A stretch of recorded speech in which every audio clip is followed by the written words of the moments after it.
গোখরা সাপের সাল বদলাইলেও কি ওর বিষ দাঁত পরিবর্তন হয়? সাপের চামড়া বদলায়, গ্রামে দেখছেন? হ্যাঁ, সাপের চামড়া বদলায় না? চামড়া বদলাইলে কি ওর খাইসলত বদলায়?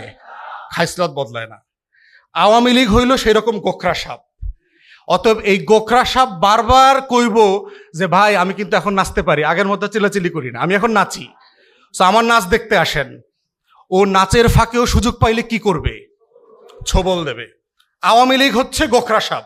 ও যে পোশাক পরে আসে, ও যত ভদ্র ভাষায় কথা বলে, ও যত সুন্দর করে নাচে, দিন শেষে ও আওয়ামী লীগ, ও দিল্লির দালাল, আমার নিরাপত্তার হুমকি। এটা হলো বটম লাইন। দিল্লিতে বসে বসে তিনি দাবার গুলি চালতেছেন। এই হাসিনাকে আর এই বাংলার জমিনে নিয়ে আসা যাবে না। বাংলার জমিনের জন্য সে না আসে, তার হয়ে জাতীয় পার্টিরা তার হয়ে কাজ করতেছে, ষড়যন্ত্র করতেছে। এই জন্য ভিভিনরের উপর এমন ভাবে অত্যাচার করেছে, তাকে হত্যা করার জন্য পরিকল্পনা করে। দেখেন ভিডিওতে কি বলা হচ্ছে, একটু দেখে আসি আমরা সকলে। নুরুর উপরে যে ন্যাক্কারজনক হামলা হয়েছে, আমরা পুলিশ এবং সামরিক বাহিনীর সেনা সদস্যদেরকে যাদেরকে দেখলাম, পাশাপাশি কিছু পুরাতন আমলের হেলমেট বাহিনীর কিছু সদস্য দেখলাম। আমরা হলুদ হেলমেট পরা সবাই মিলে গত এক বছরে আমরা দেখি নাই যে কোনো আওয়ামী লীগের নেতাকেও ধরার পরে এই লেভেলে পিটাইছে। আমরা দেখছি ছাত্র দলের নেতাদেরকে কিভাবে পিটাইছে পুলিশ, সেনাবাহিনী, র্যাব মিলে। আমরা দেখছি যুব দলের নেতাদেরকে কেমনে পিটাইছে। বেগম জিয়াকে এক কাপড়ে কিভাবে এই দেশে ক্যান্টনমেন্ট থেকে, বাসা থেকে বের করে দিয়েছে। তারেক রহমানকে ডিজিএফআই, এসবি, এনএসআই, যৌথ বাহিনী মিলায় পিটায় মেরুদণ্ডের হাড় ভেঙে দিছে, সেগুলো দেখছি। কিন্তু গণ অভ্যুত্থানের পরে যৌথ বাহিনীর এত দুঃসাহস আসে কোত্থেকে?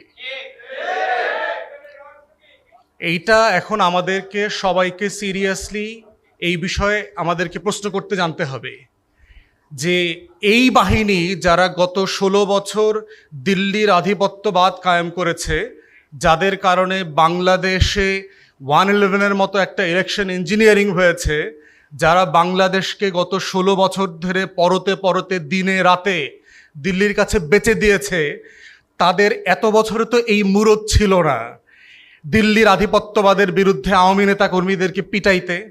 তো সাডেনলি এত দুঃসাহস, এত সাহসী ওনারা কেমনে হয়ে উঠলো? সমস্যাটা কোথায়? এবং আবার দেখবেন প্রতিবাদ করলে আমারে আপনারে বলবে আর মব জাস্টিস করতেছে। এই যে দেখেন যে কিভাবে বয়ানের রাজনীতি তৈরি করে। আমি এই অবদানের আলোচনাতে আসলে ঢুকবো না, আমি পার্সোনালি এগুলো পছন্দ করি না। আমি জুলাই আগস্টে আমার গত বছরের কোনো ছবি আমি দেই নেই, কোনো ভিডিও দেই নেই, কারণ আমি এই অতীতমুখিতাকে খুবই অপছন্দ করি। এটা জাতির জন্য ক্ষতিকর। নিজেদের অতীত নিয়ে, নিজেদের গৌরব নিয়ে, নিজেদের অবদান নিয়ে পড়ে থাকলে যেটা হবে, দিন শেষে এই ভবিষ্যতের আলোচনাটা আমরা করতে পারবো না।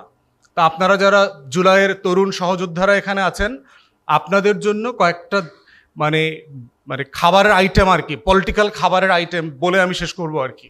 প্রথম হচ্ছে বয়ানের রাজনীতি বোঝা, যে কিভাবে বয়ান তৈরি করা হয়। আপনারা অনেকেই খুবই তরুণ ছিলেন, আমরা যারা বিএনপি জামাতের ওই 5টা বছর দেখেছি কিভাবে পরিকল্পিতভাবে বাংলাদেশে জঙ্গি নাটক তৈরি করা হয়েছে। বাংলাদেশে জিয়াউর রহমানকে কিভাবে পাকিস্তানের চর বানানো হয়। মানে আপনি চিন্তা করে দেখেন, যেই কালো কোট পরা পেঙ্গুয়েনদের নেতা শেখ মুজিব পালায় চলে যায়, ও হইল জাতির জনক। আর যে জীবনের ঝুঁকি নিয়ে নিজের কমান্ডারকে মাইরা বলতেছে যে আমি প্রতিবাদ করলাম, যুদ্ধ শুরু হইল, সে হইল পাকিস্তানের চর। মানে খেয়াল করে দেখেন যে পলিটিক্স অফ ন্যারেটিভ, যে বয়ানের রাজনীতিটা কিভাবে তৈরি হয়। যেই খালেদা জিয়া দেশ ছেড়ে পালায় নাই কোনোদিন, 111-এর সময় দেশ ছেড়ে পালায় নাই, বাংলাদেশে রয়ে গেছে, রিপিটেড আপনার অফার থাকার পরেও সেই খালেদা জিয়া সম্পর্কে হেন কোনো বাজে কথা নাই যা হাসিনা আওয়ামী এই চক্রের মুখ থেকে বের হয় নাই। কিন্তু উল্টা দেখেন, যে পালায় না অথচ ওর গোষ্ঠী শুদ্ধ সবার পালানোর ইতিহাস আছে, ও বারবার পালায় কিন্তু ও হইল আবার স্বাধীনতার পক্ষের চেতনার লোক আর কি। তাহলে যে পালায় নাই সে হইল আমাদের শত্রু, দেশের শত্রু। আর যে পালায় 111-এর সময় পালায়, সিস্টেম করে পালায়, আইসা আবার হইল এয়ারপোর্টে 111-এর কুশীলবদের সাথে চক্রান্ত করে দেশ বেচা দেয়, ও হইল স্বাধীনতার পক্ষের শক্তি। খেয়াল করে দেখছেন? এই চেতনার পলিটিক্সটা বুঝতে হবে তরুণ সহযোদ্ধাদেরকে। যদি আপনারা ফিউচারে বাংলাদেশপন্থী রাজনীতি করতে চান, যে ব্যানারে করেন, দিন শেষে আমাদের রাজনীতিটা হচ্ছে বাংলাদেশপন্থী রাজনীতি। সেটা বিএনপির ব্যানারে করেন, জামাত শিবিরের ব্যানারে করেন, এবি পার্টির ব্যানারে করেন, এনসিপির ব্যানারে করেন, কোনো সমস্যা নাই। কিন্তু পলিটিক্সের মূল জায়গা হচ্ছে এইটা বোঝা যে আমি বাংলাদেশপন্থী রাজনীতি করি, দিল্লি আমার শত্রু। এটার মধ্য দিয়ে হচ্ছে আগামী দিনের রাজনীতিকে বিনির্মাণ করতে হবে। অতএব আমাদের এখন প্রথম চ্যালেঞ্জ হচ্ছে বয়ানের রাজনীতি বোঝা। দ্বিতীয়, দেখেন বয়ানের পলিটিক্সটা কিভাবে ওয়ার্ক করতেছে। আওয়ামী লীগ পুনর্বাসনের রাজনীতি, আমাদের ডিপ স্টেটগুলো রাজনৈতিক দলগুলোকে ডেকে ডেকে নিয়ে বলছে যে একটা ইনক্লুসিভ নির্বাচন করতে হবে। সেপ্টেম্বর, অক্টোবর, নভেম্বর, ডিসেম্বরে দেখেন এটা হলো প্রথম পর্ব নাটকের ইনক্লুসিভ ইলেকশন। ইনক্লুসিভ ইলেকশনটা কি জিনিস?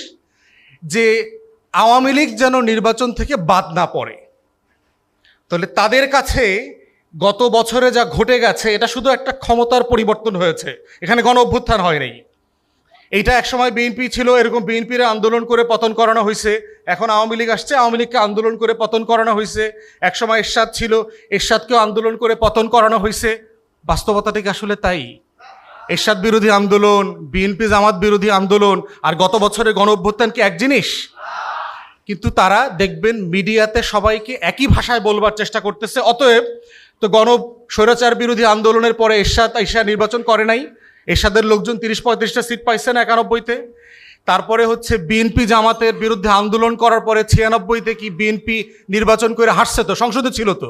তাহলে এইবারও কেন এই হাসিনা চলে গেছে, আবার বিএনপি আবার ক্ষমতায় আসবে, আওয়ামী লীগ নির্বাচন করবে? যুক্তিগুলো খেয়াল করে দেখেন। তাহলে নাটকের প্রথম পর্ব ছিল আওয়ামী লীগকে পুনর্বাসন করা হবে ভোটের মাধ্যমে।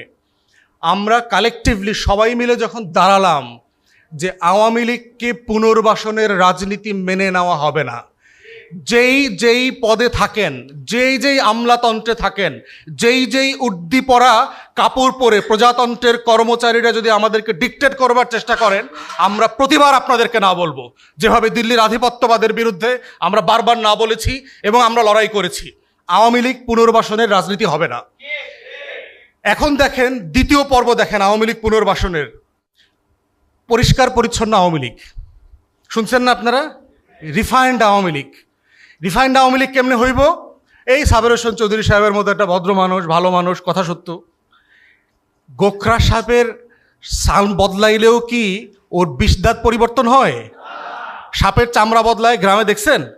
হ্যাঁ, সাপের চামড়া বদলায় না? চামড়া বদলাইলে কি ওর খাইসলত বদলায়? খাইসলত বদলায় না। আওয়ামী লীগ হইল সেরকম গোখরা সাপ। অতএব এই গোখরা সাপ বারবার কইব যে ভাই আমি কিন্তু এখন নাচতে পারি, আগের মতো চিল্লাচিল্লি করি না, আমি এখন নাচি, সো আমার নাচ দেখতে আসেন। ও নাচের ফাঁকেও সুযোগ পাইলে কি করবে? ছোবল দেবে। আওয়ামী লীগ হচ্ছে গোখরা সাপ। ও যে পোশাক পরে আসে, ও যত ভদ্র ভাষায় কথা বলে, ও যত সুন্দর করে নাচে, দিন শেষে ও আওয়ামী লীগ, ও দিল্লির দালাল, আমার নিরাপত্তার হুমকি। এটা হলো বটম লাইন। অতএব সেই বয়ানের রাজনীতি বুঝতে হবে। এটা হচ্ছে বাংলাদেশপন্থী রাজনীতি। এইটা হচ্ছে আওয়ামী লীগ পুনর্বাসনের দ্বিতীয় পর্বের নাটক। যে একটা দেখছেন না, সোহেল তাজ তার বাপের 100 বছরের জন্মদিবস না কি দিবসে গেছে তার বোন রেলয়া প্রধান উপদেষ্টাকে দাওয়াত দিতে, খেয়াল করছেন? সোহেল তাজ তো ভালো মানুষ, পলিটিক্সে নাইটাই খালি শরীর বাড়ায়, খালি শরীর নাড়াচাড়া করে, ভালো মানুষ। ওই গোখরা সাপ, একজন পাঞ্জাবি পরা গোখরা সাপ আর একজন হলো বডি বিল্ডিং গোখরা সাপ, সুযোগ পাইলেই কামড় দিবে। অতএব এই সুশীল ভদ্র আওয়ামী লীগের দ্বিতীয় পর্বের রাজনীতি পুনর্বাসনে ব্যর্থ হয়েছে। পপুলার এটা সাপোর্ট নাই, কোনোভাবে এটা হইতে দেওয়া হবে না। এখন হচ্ছে তৃতীয় পর্বের আওয়ামী লীগের পুনর্বাসনের রাজনীতি শুরু হয়েছে। সেইটার নাম হইল আওয়ামী জাতীয় পার্টির রাজনীতি। সেটা কি জিনিস তো বুঝতে পারছেন না? আওয়ামী লীগকে পুনর্বাসন করেছে বাংলাদেশের সব রাজনৈতিক দল, এটা আমি বারবার বলেছি।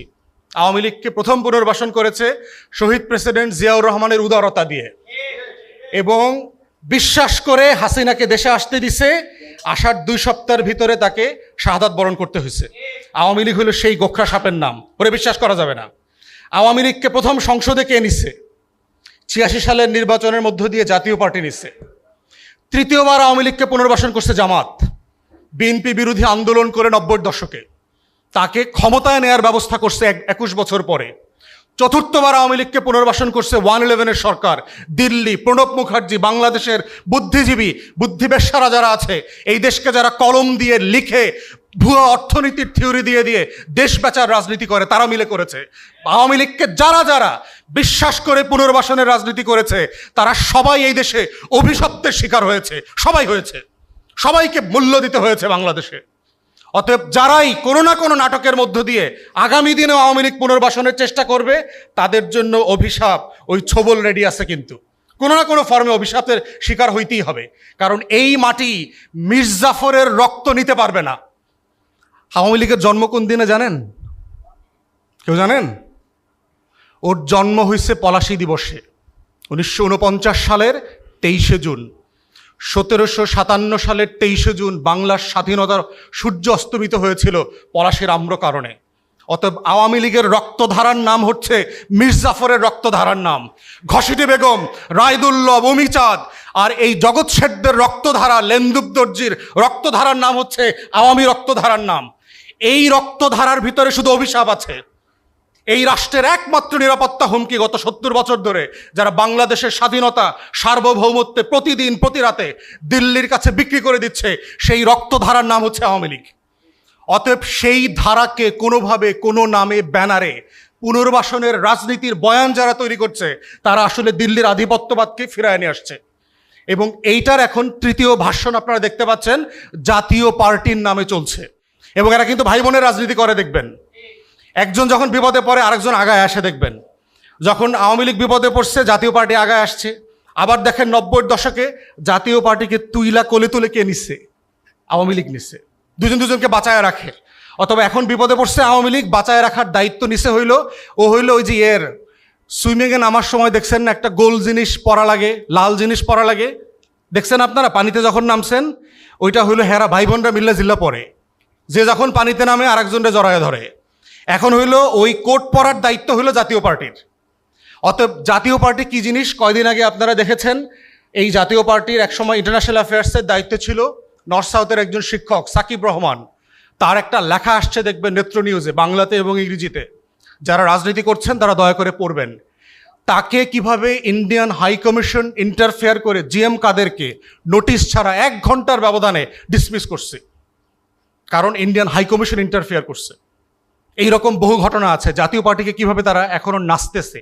ও হচ্ছে সাপুরে আছে না, ও হইল ওই সাপুরে, দেখছেন না গান দিয়া সাপ নাচায়?